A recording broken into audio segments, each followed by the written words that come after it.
Hey guys, welcome to Dental Mate. In this video, we'll be talking about the supply to pulp, that is the blood vessels, lymphs, and nerves. Let's get started.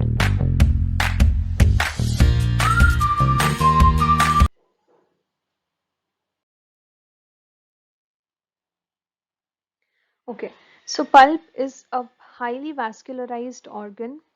It receives its supply from two sources. The first source is the blood vessels which enter the pulp through the apical foramen.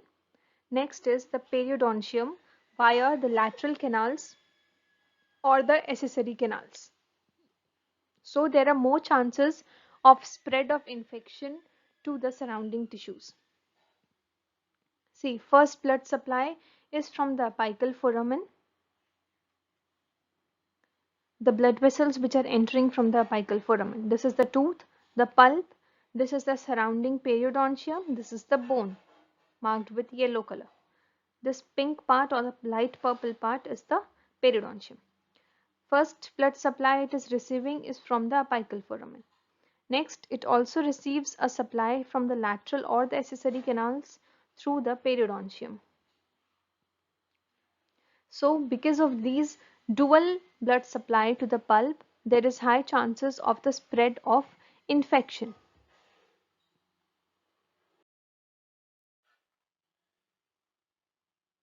Okay, now if we first of all talk about the blood vessels.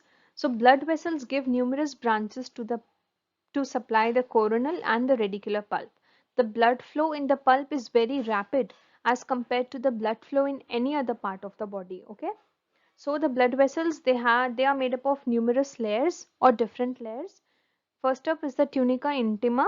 It is the innermost layer, single layer of flattened cells. Can you see this single layer of flattened cells is tunica intima. Endothelial cells are present. Next is the tunica media. It is made up of most numerous circular smooth muscle fibers. Okay. After that is tunica adventitia. It is a layer of connective tissue and fibroblast cells. Along with that, certain pericytes are present, which are the fibroblasts of tunica adventitia, which are seen on the outer surface. Tunica adventitia के outer surface पे जो fibroblasts दिखेंगे, they are known as the pericytes.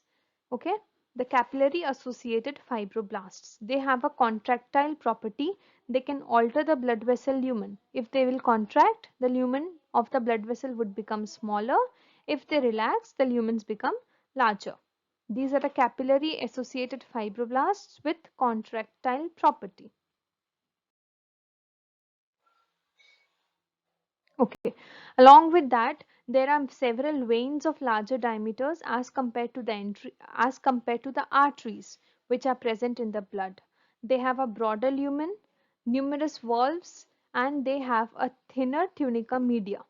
They have an inner even flattened endothelial cells. Okay. Broad lumen, numerous valves, thin tunica media, and flatter endothelial cells. After that comes the lymphatic vessels.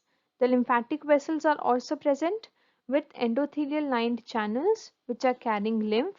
They are thin walled capillaries, and these lymphatics are more common in the central portion of the pulp than in the peripheral portion.